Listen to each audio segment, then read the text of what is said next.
disampaikan Pak Jokowi pada saat itu selain manggut-manggut? Memang keinginan beliau. Apapun putusan MK, Bapak secara publik sampaikan, saya berharap Mas Gibran kembali ke Solo menyelesaikan masa jabatannya. Potensi terbesar kecurangan itu ada di sebelah mana sih, Pak?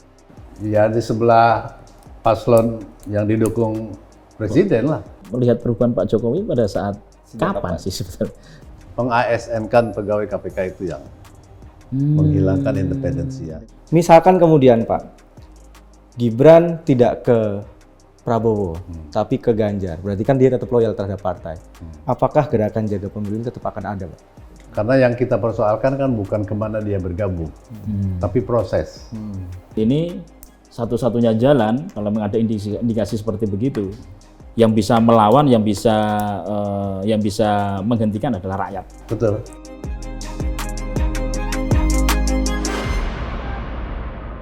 Bertemu kembali dengan Info A1 bersama saya Arifin Asdad dan Gus Ipang Wahid. Ya, tapi kali ini Gus Ipang berhalangan hadir.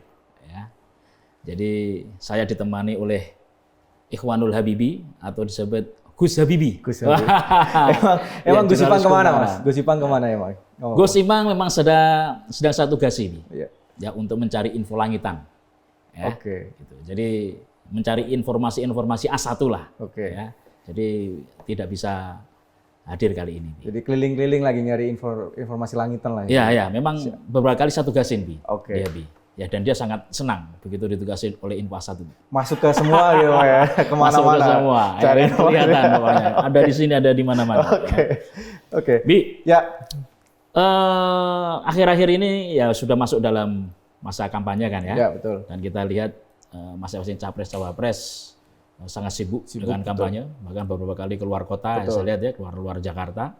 Yang kelihatan paling sibuk, saya kira Mas Anies sama Gus Muhaimin ya. Dan juga Mas Ganjar sama Prof Mahfud. Mas Ganjar ini kalau sama Prof Mahfud, ujung-ujung Indonesia udah dijelajahi, Mas. Ujung dari barat Sabang, sama ujung timur. Sabang Merauke. Betul. Ya. Dan yang menarik memang Pak Prabowo sama Gibran. Ini kalau kampanye katanya lebih suka weekend aja. Spesialis weekend. Spesialis weekend. Ya, saya lihat kemarin Mas Gibran juga di hari Minggu ya, bagi-bagi susu di CFD gitu kan. Ya, CFD betul. ya. Pak Prabowo kalau nggak salah ke pesantren-pesantren di Banten. Di Banten. Sama Tasikmalaya tuh pas hari Sabtu gitu. Ya, dan saya kira memang kampanye ini akan terus menarik saya kira.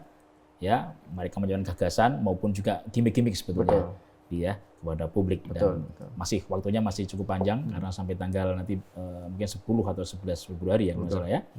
Ya. Yang menarik Bi sebetulnya sejak putusan Mahkamah Konstitusi ya masyarakat ini sudah mulai berani bersuara ya. Baik di media, baik di sosial media gitu kan. Gitu. Jadi artinya bahwa masyarakat peduli ya dengan proses pemilu 2024 ini ya dengan melihat bahwa apa yang diputuskan MK pada saat itu akhirnya bisa bisa menjadikan pemilu ini jadi tidak bagus. Betul. Jadi mereka sangat peduli. Ya, kamu lihat begitu juga. Betul.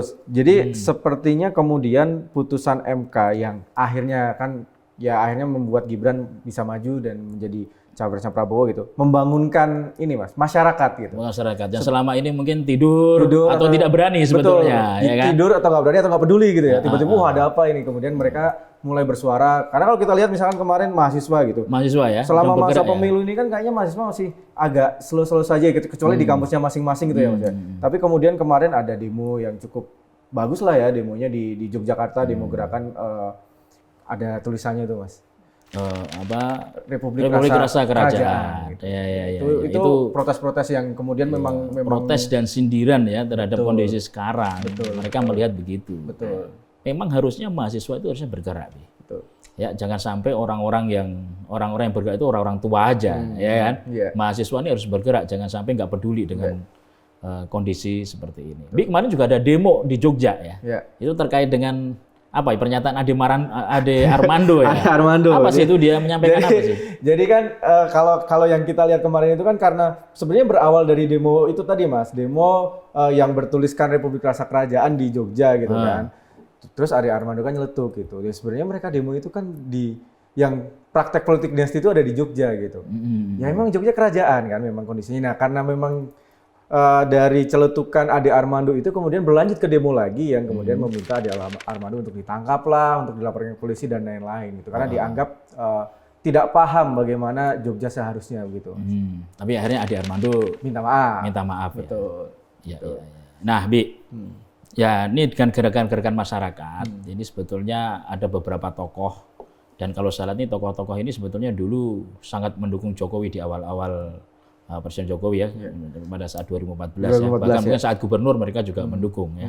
Karena mungkin melihat Pak Jokowi ini sosok yang menarik ya dari kampung ya, dari bukan siapa-siapa dia bisa menjadi gubernur, bisa kemudian dicalonkan jadi presiden gitu. Tapi mereka ternyata resah ya dengan melihat perkembangan terakhir ini gitu ya. Jadi mereka itu kemarin berkumpul dan membentuk namanya gerakan yang namanya Jaga Pemilu. Jaga Pemilu. Ya. Salah satu inisiatornya ini kita kenal, Bi. Kita dekat juga dengan beliau. Namanya Bapak Eri Riana Harja Pamungkas. Ya, dulu pernah di KPK sebagai wakil ketua KPK ya. Betul. Terus kemudian pernah juga mungkin di korporasi. Karena pernah di Rutimah kalau nggak salah ya. Terus kemudian memang di civil society, ya mendirikan banyak lembaga-lembaga anti korupsi termasuk MTI ya, Masyarakat Transparansi Indonesia ya gitu.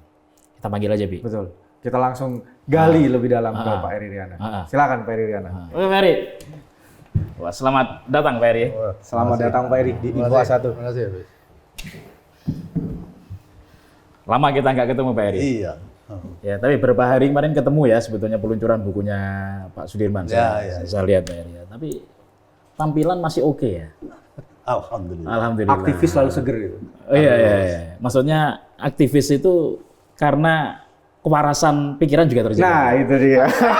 Amin. Pak Eri, ini beberapa hari terakhir saya lihat Pak Eri dan teman-teman ini ya kelihatan membuat gerakan masyarakat saya kira ya, yang namanya Jaga Pemilu.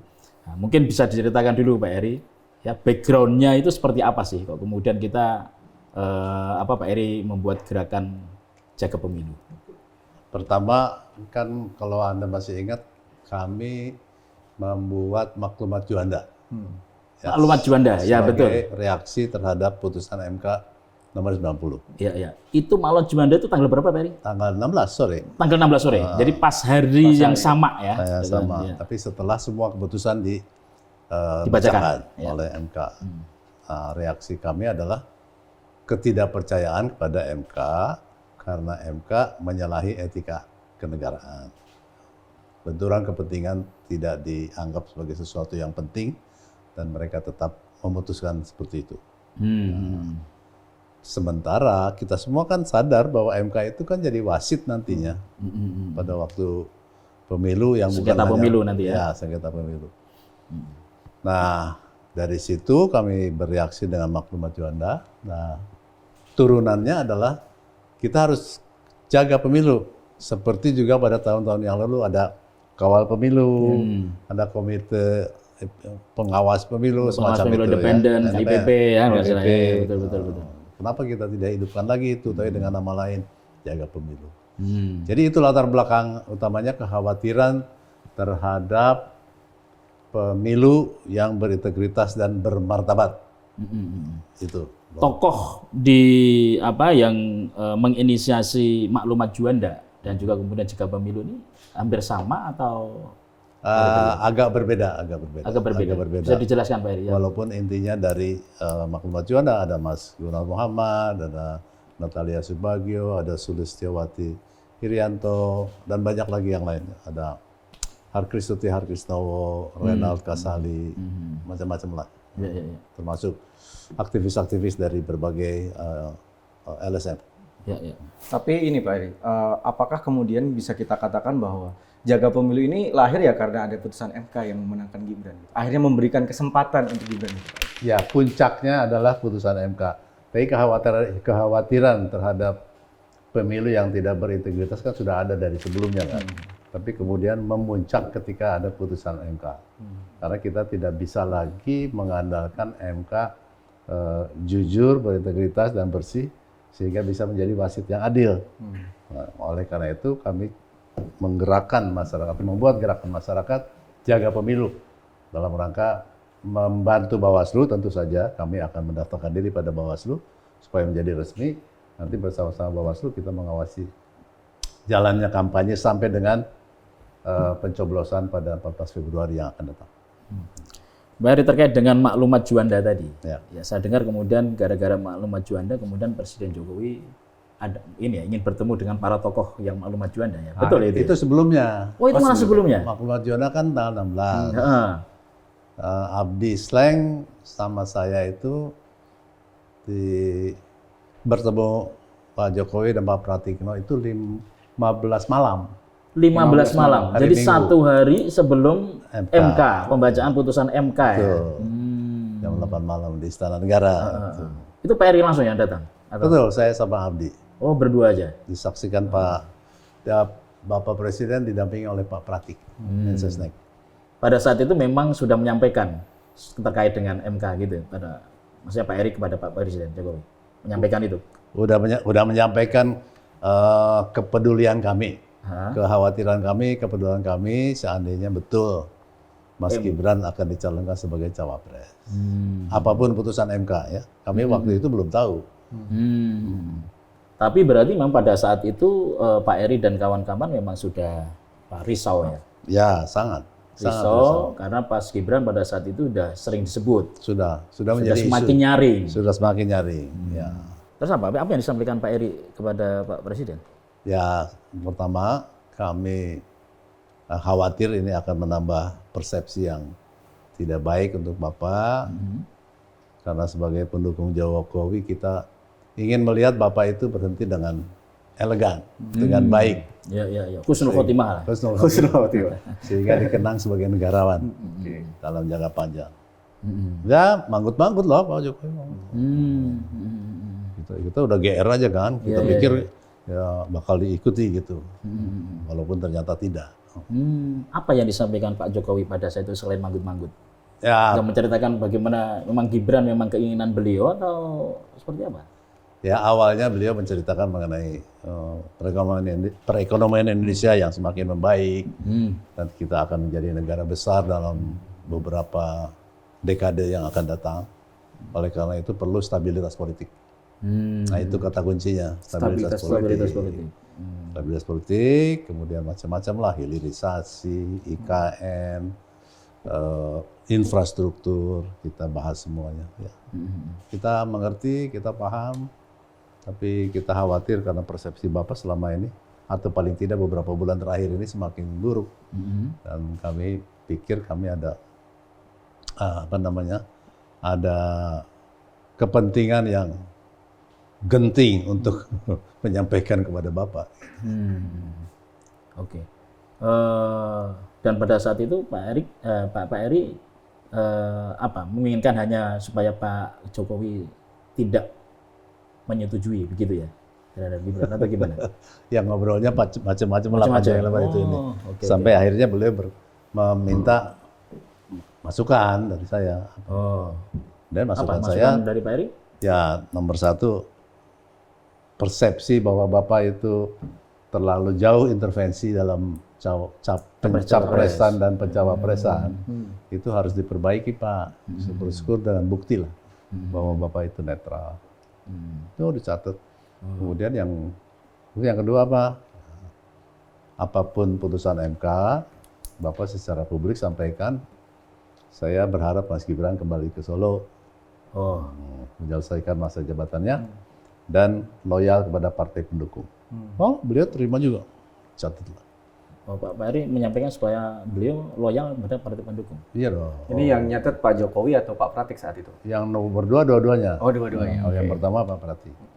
Ya. Mengapa Pak Heri? Kalau saya paham ya, Pak Heri minta supaya Mas Gibran menyelesaikan lah. Tapi mengapa kok ada loyal terhadap partai pendukung? Gini, Partai pendukung ini pada saat itu kan banyak dan pada saat itu juga sudah kelihatan sudah agak terpecah-pecah kan, karena sudah ada koalisi. Kalau pada saat itu ya, kalau Pak Heri bertemu itu kan sudah ada koalisinya Indonesia Prabowo Maju. sama koalisi Indonesia Maju sama koalisinya Anies Perubahan. Anies Perubahan dan juga memang koalisi Ganjar. Yang saya maksud sebetulnya partai pendukung ketika Mas Gibran jadi wali kota. Oh, maksudnya Mas PDIP Gibran gitu ya. ya. Oh, oke. Kenapa itu penting? Buat saya sangat penting. Karena orang muda perlu diajari nilai-nilai luhur mengenai loyalitas. Ya, kan loyalitas itu kan hal penting dan nilai yang harus dijunjung tinggi. Ya. Kecuali ada perbedaan ideologi, ada perbedaan agenda politik, apapun ya, yang sangat prinsip baru boleh. Tapi jangan begitu saja meninggalkan partai pendukung yang dulu mendukung Mas Gibran sebagai wali kota. Jadi ada nilai integritas dalam konteks loyalitas, ada juga nilai luhur. Jangan begitu saja meninggalkan, kan ada tata cara, ada apa, kan? Datang memperlihatkan muka, pergi memperlihatkan punggung, kan gitu, ada nilai-nilai yang diajarkan leluhur kita kan itu. Itu kuncinya kenapa saya mengatakan itu. Tapi gini Pak Eri, kalau kita ngomong soal, kan Pak Eri ketemu tanggal 15 ya sama Presiden itu sehari sebelum putusan MK. Tapi kan sebenarnya suara-suara Gibran mau kemudian diajukan gitu. Dan kemudian putusan MK-nya nantinya akan seperti apa, itu kan isunya sudah 2 minggu sebelumnya. Betul. Jadi memang ini serba kebetulan. Kami waktu itu Jumat, Sabtunya itu berdiskusi panjang lebar dengan kelompok kami lah. Saya sama Mas Gunawan, Muhammad, dan beberapa orang itu punya WA group sejak masa pandemi. Urusan oksigen lah, urusan vaksinasi. Nah kemudian masih nyambung sampai sekarang ngomongin soal-soal, termasuk soal-soal politik. Nah Mas Gunawan kan membuat surat terbuka hari Jumat itu. Surat terbuka itu menyebar kemana-mana, termasuk ke teman-temannya para relawan Jokowi. Nah, kita bilang, ya kita matangkan lagi, kita bikin petisi deh. Nanti Senin kita luncurkan. Tiba-tiba hari Minggu, si Abdi Sleng ini diajak makan siang oleh Pak Jokowi. Nah, setelah makan siang, si Abdi antara lain menyampaikan, Bapak sudah menerima WA surat terbuka dari Mas Gunawan. Oh sudah, saya dapat dari Mas Pratik dikirim oleh Mas GM. Iya Pak, ini gini. Sama lah dengan yang kita bicarakan. Oh, kalau gitu saya pengen ketemu sama Mas Gun dan teman-teman. Gitu. Nah, selesai itu, Abdi telepon Mas Gun. Mas Gun ada di Bali. Mas Gun bilang, Eri aja. Itu Abdi telepon saya. Dan saya terus janjian, akhirnya jam 6 dia telepon lagi, standby Kang, jam 8 kita diterima. Begitu ceritanya. Jadi tanpa sengaja, kita juga sama sekali nggak punya rencana untuk beraudiensi. Enggak, karena ini udah terlalu parah, nggak bisa diapa-apain lagi. Paling kita bikin petisi semacam protes gitu ya. Dan itu sudah dirumuskan sejak hari Jumat. Tapi upaya untuk kemudian dalam tanda kutip Pak Eri dan teman-teman mengingatkan Pak Jokowi dengan gerakan ini itu sudah pernah dilakukan atau belum Pak? Sebelum ada pertemuan itu jadinya? Belum ada sama sekali. Terakhir saya ketemu beliau tuh 2019, 2 kali. Waktu hampir 5 tahun yang lalu. 5 tahun yang lalu waktu mau revisi undang-undang KPK. Kita dipanggil rame-rame itu 2 kali, rame-rame dan kami berempat mantan pimpinan KPK yang pertama. Pada saat itu Pak Eri harusnya gimana? Nggak menyampaikan apa terkait undang KPK? Menyetujui revisi atau? Oh enggak menyetujui, tapi beliau menjelaskan ini keinginan koalisi, saya tidak berdaya. Dan akhirnya terbukti itu menjadi pelemahan terhadap KPK ya? KPK dan ternyata agenda beliau juga. Itu deh. Berarti sudah 2 kali saran Pak Eri tidak dijalankan oleh Pak Jokowi gitu. Bukan katanya, itu info A1, kalau nggak A1, A2. Pak Eri, jadi dengan pertemuan dengan Pak Presiden pada 15 malam itu, kemudian paginya MK itu membuat keputusan ya terkait dengan usia ya. Setelah itu baru kemudian Pak Eri dan kawan-kawan memunculkan maklumat Juanda tadi ya? Nunggu siangnya dulu. Iya. Kan yang pagi masih oke, masih nolak kan? Masih nolak ya. Makanya setelah selesai semua, baru ada maklumat Juanda. Setelah selesai semua, kira-kira jam 3, jam 4 kami kumpul. Setelah keluar maklumat Juanda ada respon dari Presiden? Mungkin lewat siapanya gitu, nggak ada? Nggak ada. Oke. Terus kemudian setelah maklumat Juanda, setelah ada keputusan MK, ini berarti Pak Eri kecewa juga ya, bahwa MK membuat keputusan seperti begini. Betul. Terus kemudian pada saat Gibran dicalonkan sebagai cawapresnya Prabowo, apa yang dirasakan oleh teman-teman itu, Pak Eri? Ya, kecewa berat. Kemudian Tambah kecewa ya? Tambah kecewa. Kemudian kami menuntut agar supaya Yang Mulia Anwar Usman mengundurkan diri. Dari hakim? Sebagai hakim. Sebagai hakim. Tapi kemudian ada MK kan, dan MK juga ternyata memutuskan yang bersangkutan bersalah dan diberhentikan dengan tidak hormat sebagai ketua MK, bukan sebagai hakim. Ya, sebagai hakim. Padahal aturannya harusnya itu, Pak ya? Betul, harus hakim. Dia harus sebagai dari hakim. Betul. Ya, kami juga kemudian mengajukan lagi tuntutan supaya Anwar Usman tetap mengundurkan diri walaupun sanksinya cuma pemberhentian sebagai wakil ketua. Agar supaya tidak merusak marwah MK. Tapi kan beliau melawan kan, malah ke PT UN. Iya, sekarang masih merasa dizolimi dan sebagainya. Ya itulah rusaknya nilai-nilai kita itu karena kita tidak sadar bahwa kepentingan pribadi itu jauh di bawah kepentingan yang lebih besar ya, negara dan sebagainya. Dengan perjalanan seperti tadi Pak Eri, ya MK, kemudian ada MK, terus kemudian ternyata pencalonan Gibran itu menjadi kenyataan. Itu yang akhirnya menyimpulkan Pak Eri dan teman-teman bahwa ini perlu diwaspadai. Betul. Betul. Gitu ya. Betul. Karena apa? Ada indikasi apa? Misalnya mengindikasikan nanti ke depan itu ada ketidakjujuran atau seperti apa gitu atau gimana? Ya, dari beberapa hal yang kita saksikan, baik disaksikan sendiri maupun kita baca atau dengar atau tonton dari media, upaya-upaya ke arah sana kan sudah ada. Ya, pengarahan aparat desa, antara lain. Kemudian keserentakan pemasangan baliho salah satu parpol yang luar biasa cepat dan hanya bisa dilakukan oleh aparatur sipil negara ya, yang memang punya infrastruktur untuk itu. Walaupun sebetulnya ya aparat kepolisian lah, aparatnya pada membantah ya. Iya. Tapi bukti ada gitu ya. Iya. Nah, gitu. Ya.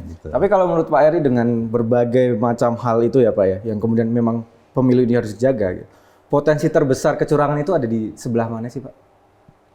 Ya di sebelah paslon yang didukung presiden lah. Udah jelas lah. Karena yang dia punya kekuasaan, punya kewenangan, punya jalur kemana-mana dengan mudahnya ya. Paling tidak prasangka kita seperti itu. Walaupun saya selalu bersangka baik kepada aparatur sipil negara, Polri dan TNI, pasti mereka juga punya hati nurani. Tapi masalahnya kan kalau mereka sudah diperintah, mereka nggak bisa membantah. Ya, harus melaksanakan. Itu dilemanya di situ. Tapi kami akan mencoba mengawal dan memberikan semangat agar supaya mereka mampu mempertahankan netralitas. Dan ini satu-satunya jalan kalau ada indikasi seperti begitu, yang bisa melawan, yang bisa menghentikan adalah rakyat. Betul. Gitu ya, gerakan masyarakat, gerakan rakyat. Betul. Pak Eri bisa menjelaskan gerakan jaga pemilu itu teknisnya seperti apa sih? Teknisnya gerakan jaga pemilu ini akan menampung dengan cara yang paling mudah semua aduan, semua keluhan dengan disertai bukti. Nanti akan ada aplikasi. Oh, nanti ada aplikasinya? Ada. Aplikasi jaga pemilu? Aplikasi jaga pemilu dengan mudah mengunggah foto atau video yang bisa dijadikan bukti terjadinya kecurangan. Nah, kecurangan itu kan dibagi dua, kecurangan selama masa kampanye sama kecurangan pada waktu hari H pencoblosan. Kalau hari H pencoblosan kan kita harus bekerja sama dengan saksi-saksi dari partai peserta. Itu bisa kontestan plus tentu saja Bawaslu ya. Nah, selama kampanye kita juga akan menampung aduan-aduan, misalnya pelanggaran, ini melanggar aturan kampanye ini itu. Selama 2 bulan lah ya. 2 bulan. Nanti orang akan kalau ada kecurangan baik sebelum hari H maupun hari H ke aplikasi, terus kemudian ada data yang didapatkan oleh timnya Pak Eri ya, tim jaga pemilu. Nah setelah itu akan seperti apa Pak Eri? Tim ini akan membawa kemana? Nah, tim ini yang pertama kali akan memverifikasi ini orangnya siapa, KTP-nya bagaimana. Oh, harus ada KTP. Iya dong. Harus jelas orangnya. Harus ya? jelas Nggak boleh, orangnya. nggak boleh anonim ya. Nggak boleh. Terus kita akan hubungi. Ini tempatnya di mana, lokasinya kapan dan sebagainya. Verifikasi lah. Jadi verifikasi pelapor, verifikasi bukti. Nah, setelah cukup, baru kita ngomong ke Bawaslu. Oh gitu. Jadi Kalau misalnya pengaduan yang nantinya harus ke MK, nah kami akan membantu bagaimana caranya mengumpulkan bukti, kemudian membuat aduan. Oke. Berarti ujungnya kalau di masa kampanye ini nanti ketika ada aduan ujungnya adalah ke Bawaslu begitu ya Pak ya? Ya. Karena kalau institusi yang paling resmi kan Bawaslu. Tapi kalau ada unsur pidananya bagaimana Pak? Nah itu lain lagi kepada aparat penegak hukum atau ke lembaga yang di atasnya ya. Tergantung siapa yang melakukan. Kalau yang melakukannya orang KPU ya ke DKPP itu kan. Kalau pidana pemilu ya kepada penegak hukum. Kalau aparatnya yang kemudian dilaporkan Pak? Apa? Ya kepada lembaganya atau ke atasannya. Rumit. Tapi harus dicoba. Iya. Harus bergerak ya. Harus bergerak. Karena kadang-kadang kan walaupun dia ingin membantah, tapi ketika kita punya bukti yang cukup kan mereka tidak sulit untuk membantah. Nah, yang juga yang paling penting adalah kami bermitra dengan media. Nah, itu penting sekali. Baik untuk sosialisasi maupun untuk klarifikasi. Karena biasanya kan media punya juga sumber-sumber klarifikasi dan advokasi. Itu yang penting. Ya, jadi kalau sekarang aplikasi Jaga Pemilu itu udah ready, Pak? Belum. Belum. Mudah-mudahan minggu ini. Oh, akhir minggu ini. Oh, akhir minggu ini Ya. baru akan di-launch ya. Ya. Oh, oke, baik. Jadi apa namanya, ini sangat menarik, Bi. Benar, betul. Ya, perlu ada gerakan memang sih kalau ada indikasi supaya pemilu ini berjalan dengan baik ya. Betul. Baik, jujur, adil, berintegritas. Adil gitu ya. Tidak berpihak hanya salah satu calon. Pokoknya jadi nanti masyarakat itu semudah tinggal upload bukti gitu ya Pak ya, dan keterangan ketika terjadi indikasi kecurangan nanti urusan dari teman-teman Jaga Pemilu yang kemudian akan memverifikasi gitu ya Pak. Betul. Pak Eri yakin bahwa animo publik, animo masyarakat ini akan besar untuk bersama-sama dijaga pemilu ini nanti. Momentum kemarin putusan MK, kemudian berbagai hal yang terjadi, saya pikir itu membangkitkan antusiasme mereka. Ya, mereka antusias sekali untuk melihat ini. Mereka jadi bingung, ini kenapa? Waduh, jangan-jangan ini nanti menggunakan alat kekuasaan untuk kemenangan salah satu calon. Itu sudah mulai merata itu, bukan hanya di kalangan menengah, tapi juga mulai ke bawah. Mulai ke bawah ya. Oleh karena itu kami yakin bahwa ini akan menjadi alat untuk memudahkan mereka. Kalau dilihat kan Pak Eri ya, mungkin beberapa bulan ke belakang tidak banyak masyarakat yang bisa atau yang berani untuk menyampaikan aspirasi, menyampaikan ekspresinya yang terkait dengan ini gitu.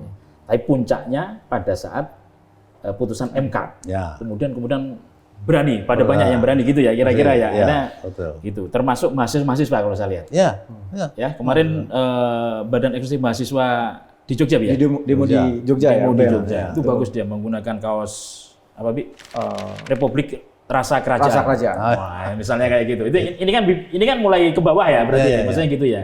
Oh, gitu. Itu kata-kata Gusmus itu. Oh, Republik Rasa Kerajaan. Itu kalau nggak salah kata-kata khusus ketika di Solo ya Pak ya. Iya, zaman dulu kan. Iya, betul. Oh, gitu.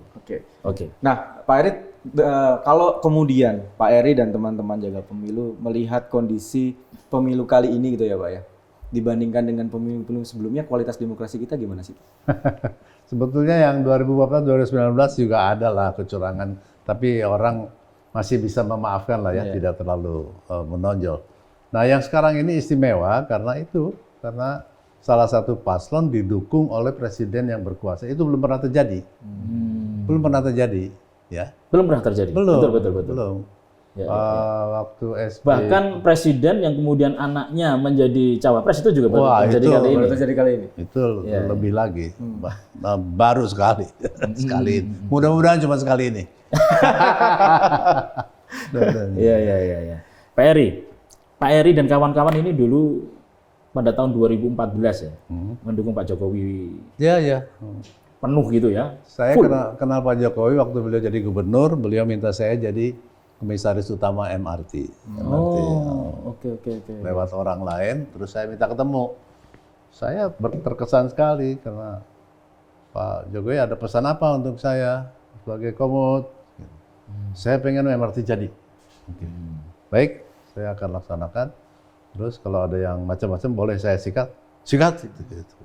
Pada saat itu ya? 5 menit, cuma 5 menit saya ngobrol. Nggak mau mengganggu waktunya gubernur kan. Terus ngobrol sedikit-sedikit soal lain di luar MRT. Saya terkesan sekali dan saya menikmati betul pekerjaan saya di MRT karena itu kan sejarah buat saya, kebanggaan juga. Ini kan sejarah transportasi publik pertama di Indonesia model MRT ya. MRT kita ini. Itu yang pertama kali saya kenal beliau. 2012 lah. Masih 11-12 ya, gubernur sebelum 2012 sampai 2014 ya.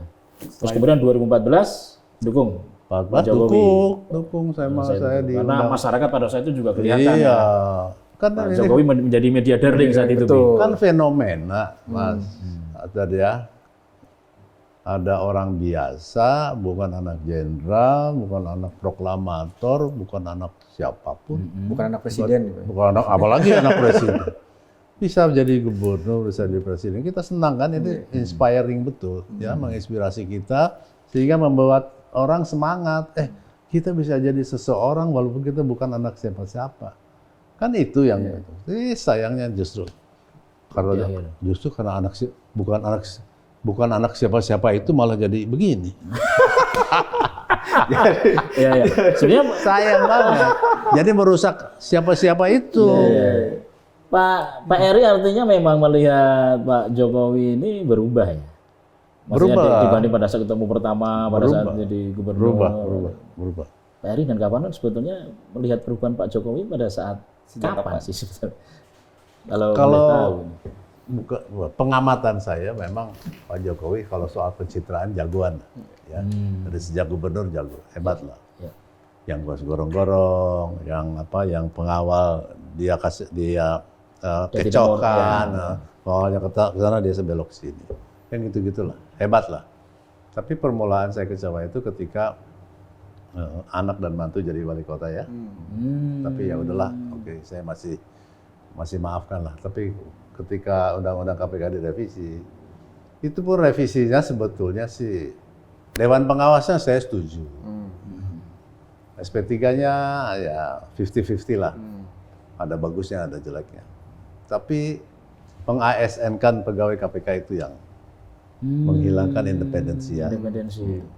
Dan pengawas juga wewenangnya nggak jelas juga. Nggak ada kewenangan untuk memeriksa pimpinan KPK, nggak ada. Mengapa Pak Eri pada saat itu sudah mulai melihat Pak Jokowi berubah pada saat Gibran sebagai wali kota dan menantunya Mas Bobi sebagai wali kota Medan ya? Kenapa aku melihat itu karena memang tidak etis atau seperti apa pada saat itu? Karena atau ada dimungkinkan ada konflik of interest? Ya, itu benturan kepentingan yang besar sekali. Dan begitu cepat prosesnya sehingga tidak menyehatkan. Tidak menyehatkan dan tidak menginspirasi seperti perjalanan beliau. Perjalanan beliau itu yang menginspirasi anak muda kan. Tapi kok anak muda anaknya sendiri dan mantunya sendiri disuruh mengambil proses yang potong kompas. Itu tidak sehat buat yang bersangkutan, tidak sehat buat kita semua. Tapi pada saat itu istilahnya masih bisa menolerir ya. Tidak kemudian membuat semacam gerakan kayak begitu atau maklumat pada saat itu ya. Enggak. Kalau waktu KPK nggak ada jalan lain kecuali judicial review ke MK kan. Kita lakukan juga walaupun kita gagal. Apa boleh buat lah. Nggak ada jalan hukum lain ya udah. Tapi Pak Eri, saya mau kembali tadi ke pertemuan Pak Eri dengan Pak Jokowi di tanggal 15 itu kan. Ada satu tadi yang disampaikan Pak Eri adalah agar kemudian ketika misalkan MK memutuskan gugatan UU terkait usia itu dikabulkan, tolong Gibran kemudian kembali ke Solo dan loyal terhadap partai. Gitu. Ya. Misalkan kemudian Pak, Gibran tidak ke Prabowo, tapi ke Ganjar. Berarti kan dia tetap loyal terhadap partai. Apakah gerakan jaga pemilu tetap akan ada, Pak? Saya kira tetap ada. Tetap ada. Karena yang kita persoalkan kan bukan kemana dia bergabung, tapi proses. Kita menyayangkan itu proses. Proses pencalonan anak menjadi cawapres. Cawapres siapapun. Itu yang kami sayangkan. Jadi prosesnya sangat tidak sehat dan sangat beraroma benturan kepentingan. Ya tidak sehat untuk negara, tidak sehat untuk yang bersangkutan juga. Kasihan juga si Gibran ini kan, dia nurut-nurut aja sama bapaknya kan, takut kali ya. Atau emang antara pengen dan takut juga. Gabung lah. Ini kan nggak sehat buat dia. Jadi bayangin dia jadi wapres terus katakanlah jadi presiden. Setelah itu mau jadi apa? Nah, umur sekarang 36 kan? Sayang. Bukan soal usianya yang kami persoalkan, tapi proses. Jadi selama ini kalau Pak Eri lihat, apakah memang itu sudah menjadi kebiasaan? Yang namanya proses itu selalu diabaikan. Betul. Padahal ini proses ini penting ya Pak Eri? Sangat penting ya, sangat bukan penting. hasil. Bukan hasil. Makanya kalau saya lihat sekarang mulai ada upaya-upaya untuk membelokkan, seakan-akan menghilangkan proses itu. Kalau orang-orang yang protes terhadap hal ini itu dianggap tidak mendukung anak muda. Karena sebetulnya bukan persoalan anak muda kan Pak Eri ya? Bukan, anak mudanya seneng lah kita Anak semua mudanya seneng, harus ada. Harus, regenerasi itu keniscayaan. Tapi proses ini yang harus diperhatikan. Prosesnya yang harus dibuat sehat supaya semua orang memiliki peluang yang sama, ya, untuk menjalani proses yang juga sama. Bukan karena anak presiden prosesnya jadi cepet banget gitu ya. Aturan diubah cepet banget. Nah Pak Eri, ini kan generasi milenial, generasi Z, ini banyak sekali yang kadang-kadang itu tidak melihat sebuah proses ini. Ya. Apa pesan Pak Eri kepada para milenial, para Gen Z? Ini kan para pemilih, mungkin pemilih-pemilih muda ya. Karena Pak Eri saya kira juga banyak sekali backgroundnya dari di profesional, dulu pernah di Rut Antam Pak, Perut Timah ya Pak Eri ya. Kemudian pernah pimpinan KPK gitu, mendirikan Transparansi Indonesia, ya, Pak Eri ya, kalau nggak salah ya. Ya. Gitu ya, ini kan banyak sekali pengalaman Pak Eri. Ini apa yang perlu disampaikan pada mereka Pak Eri supaya mereka juga paham ya dalam memilih nanti itu harus seperti apa. Oke. Nomor satu, jangan tidak memilih, harus memilih. Ya, harus memilih. Ini adalah hak sekaligus kewajiban semua warga negara untuk memilih. Karena memilih itu menentukan masa depan Anda 5 tahun ke depan. Ya, masa kita 5 tahun ke depan. Mereka akan buat regulasi, buat kebijakan dan sebagainya. Jadi jangan menghilangkan peluang, melewatkan peluang untuk memilih. Itu hak sekaligus kewajiban sebagai warga negara. Yang kedua, masalah utama kita sekarang ini adalah penegakan hukum dan reformasi penegak hukum. Kita semua merasakan dalam segala aspek kehidupan, baik itu pengusaha, LSM, masyarakat biasa, Anda yang bekerja di media, melihat, menyaksikan, atau bahkan mengalami perlakuan hukum yang tidak seharusnya. Ya. Mungkin karena sistem, mungkin karena budaya, mungkin karena kesejahteraan yang kurang. Ini tantangan utama bangsa kita. Tantangan kedua tentu dari dulu kita diajarin budi pekerti, P4, kemarin revolusi mental yang nggak jelas itu. Tapi kita tidak pernah melihat orang disiplin untuk antri. Ya, baik di ruangan terbuka, ruangan tertutup, apalagi di jalanan. Mau motor, mau mobil, ya. Perilaku penguasa yang bisa mengerahkan pasukan patwal, Forrider ya Pak? Forrider, itu juga kan sangat berlebihan, semakin banyak orang menggunakan itu. Entah siapa itu, entah pejabat rendah, pejabat menengah, pejabat tinggi, menteri atau apa, nggak tahu lagi kita. Tapi di tengah kemacetan mereka selalu mengganggu kita. Itu masalah-masalah mendasar yang dilihat sama orang asing. Nah, yang ketiga tentu kesempatan kerja. Kesempatan kerja dan pengentasan kemiskinan. Itu 3 masalah besar. Belum lagi soal-soal lingkungan hidup, perubahan iklim dan sebagainya. Banyak sekali masalah. Jadi pilihlah orang yang pasangan yang mampu mengatasi ini karena ini akan menyangkut kita semua. Penegakan hukum, disiplin, macam-macam lah. Sampai dengan perubahan iklim dan juga terutama kesempatan kerja, peluang kesempatan kerja dan perluasan kesempatan kerja dan peningkatan masyarakat miskin ya, peningkatan penghasilan bagi mereka yang tidak beruntung masih di bawah garis kemiskinan. Itu tantangan berat kita. Oke. Pak Heri, ini background Pak Heri kan karena tadi sudah disebutkan oleh Mas Asdat bahwa dengan berbagai background itu, kemudian kita melihat kondisi sekarang apalagi Pak Heri dijaga pemilu gitu kan. Sistem pemilu yang sekarang pemilu langsung itu kan salah satu imbasnya adalah kos politiknya itu sangat tinggi. Ya. Karena kos politik sangat tinggi, kemudian perilaku korupsinya itu potensinya juga tinggi juga gitu. Ya. Nah, bagaimana kemudian Pak Heri melihat itu? Saya tidak paham betul soal itu ya. Tapi yang pasti pemilu 5 tahun sekali ini kan pesta demokrasi, pesta rakyat yang dinikmati oleh semuanya sebetulnya ya. Cuman memang eksesnya seperti itu, ada serangan fajar, ada bagi-bagi kaos berkali-kali, sehingga ongkos untuk jadi legislatif menjadi tinggi. Dan karena itu dia harus mencari uang baliknya kan, sebagai bagian dari utang budi yang harus dia bayar. Saya nggak tahu apakah undang-undang itu bisa diubah atau tidak. Tapi yang saya ingat itu dulu pernah ada gagasan yang sudah dilaksanakan bahwa setiap partai politik memperoleh dana dari APBN. Saya lupa Rp1.000 apa per suara yang diperoleh. Nah, kenapa nggak itu saja ditingkatkan sehingga semua kader dibiayai oleh partai. Ya tentu saja itu tidak akan cukup.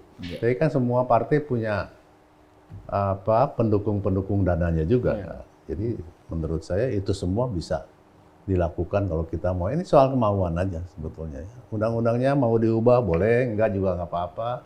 Tapi kita cari solusi yang bisa mudah-mudahan mengurangi itu.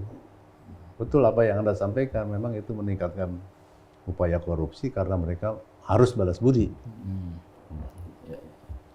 Pak Heri, untuk meningkatkan kualitas demokrasi, kualitas pemilu 2024 ini, banyak yang mengusulkan supaya para capres, cawapres ini memunculkan lah ya gagasan-gagasan, lebih memunculkan itu. Pak Heri, bagaimana tanggapan soal ini? Ya betul, gagasan itu kan bisa gagasan baru, bisa juga gagasan lama yang harus diperkuat. Contohnya pemberantasan korupsi. Nah, itu haruslah, itu semua paslon harus punya peta jalan menuju meningkatnya upaya-upaya memberantas korupsi. Pak Heri melihat bagaimana kalau pemberantasan korupsi dalam waktu terakhir ini atau 5 tahun terakhir mungkin? Ya 5 tahun terakhir, 10 tahun terakhir ini kan melemah. Malah melemah ya? Melemah, itu terbukti dari indeks persepsi korupsi kita dari sempat 40 sekarang turun lagi jadi 34. Betul. Padahal dulu kan kita merayap dari 19, zaman kami di KPK itu 19. Merayap terus, bagus lah sampai 40, turun 37, 38. Tahun 2022 34 kalau saya tidak salah. Tahun ini saya pikir akan turun lagi. Apalagi kota KPK juga menjadi tersangka. Betul, itu puncaknya itu. Pemerasan. Padahal ini lembaga terhormat ini dalam penegakan hukum ya. Tapi jangan ngomong itu ya, saya malu soalnya. Saya mesti tutup muka. Pak Heri ini periode pertama dulu. Betul. Ya. Tapi kan kalau ngomongin KPK Pak, kalau kita lihat setiap kali mau pemilu ketua KPK tuh ada aja masalahnya Pak. Misalkan dulu Samad gitu, mau pemilu kan ada masalahnya dulu kan. Ya. Itu apa karena ketua KPK-nya genit ya Pak ya? Kalau mau pemilu ya? Gini, saya itu menghindar untuk bicara soal lembaga di mana saya dulu pernah di sana. Sebab kalau saya ngomong apapun, terus dia kan bisa bilang, terus lu ngapain dulu di sana? Kan susah. Pak Heri, ini kan banyak ya, saya lihat itu ya kontestan capres, cawapres ya. Banyak yang mungkin melakukan gimmick-gimmick ya, karena katanya memang menurut beberapa riset gimmick itu akan lebih bisa mengena kepada publik ya daripada tadi gagasan-gagasan tadi. Pak Heri memandangnya seperti apa? Ya memang zamannya sudah berbeda, sudah nilai-nilai sudah bergeser. orang melihat seseorang itu bukan dari orangnya, bukan dari gagasannya, tapi apa yang dimunculkannya di udara kan, di dunia maya. Jadi ini sekarang ini perang udara, bukan perang poster lagi, bukan perang baliho, perang udara. Saya pikir ya semuanya harus melakukan itu kelihatannya ya, untuk memancing generasi muda yang konon katanya 50% kan, voters kita 60 sekian persen harusnya. General apa, Gen Z dan milenial. Tapi kan kalau kebanyakan gimmick, nanti gagasannya itu jadi nggak tersampaikan, Pak. Jadi hilang. Mungkin gagasan yang disimplifikasi melalui gimmick. Nah, Entah gimana caranya ya. jadi gimmick-gimmick nggak masalah lah, Betul. ya kan? Silakan. Itu Tapi kan cara. gagasan itu Isinya. bagaimana ya? Nah, Itu ya. Biar Substansi masuk, ya. gimmicknya itu yang harus ditingkatkan kualitasnya. Kan gagasan bisa dipersingkat kan? Berantas korupsi. Itu kan cuma 2 kata. Revolusi mental gitu misalkan. Ah, revolusi mental. Revolusi mental atau revolusi mental. Pak Heri dan kawan-kawan nggak ada upaya untuk bertemu Pak Jokowi lagi gitu, untuk mungkin kalau kemarin masih nggak berhasil, mungkin Siapa tahu lah ya, Mas, ya. menjelang pemilu ini masih ada upaya untuk menyampaikanlah ke Pak Jokowi lah supaya lebih baik nanti ke depan seperti apa. Siapa tahu didengarkan, Pak, yang terakhir. Belum ada rencana, tapi itu ide bagus. Terima kasih Pak Haddad. Nanti kita akan pikirkan. Walaupun lah ya. Ya, kan kita harus bersangka baik. Bersangka baik. Ya. Siapa tahu beliau mendengarkan dan menerima masukan-masukan dari masyarakat melalui kami. Mudah-mudahan. Oke, Bi. Ini kita waktunya sudah sejam ini sebetulnya ya. Gitu ya? Bicara dengan Pak Heri nggak terasa. Nggak terasa dan Pak Heri ini memang banyak sekali teladan dari Pak Heri dan kawan-kawan ya. Saya kira betul lah, memang harus ada gerakan masyarakat ya bersama-sama Pak Heri ya. Selain memang harus aparat penyelenggara pemilu itu juga melakukan dengan baik, dengan bertanggung jawab ya. Tapi masyarakat juga harus ini Pak Heri ya, ikut serta. Dan media juga membantu edukasi. Nah, itu penting tuh. Jadi terima kasih Pak Heri. Sampaikan Pak Heri. Terima kasih Atas kehadirannya di sini Pak Heri. Mudah-mudahan rencananya ya, gerakannya ini bisa menjadi gerakan publik betul. Amin. Ya, dengan tujuan supaya pemilu kita berhasil baik Pak Heri. Dan yang pasti membangkitkan keberanian masyarakat, Mas, untuk melapor gitu kan. Betul. Gitu. Jangan sampai masyarakat takut sekarang, harus berani. Ya, itu Pak Heri ya. Harus berani. Jadi terima kasih Pak Heri sekali lagi. Kita akan bertemu kembali di Info A1 episode selanjutnya. Oke. Terima kasih Pak. Terima kasih, Pak. Terima kasih.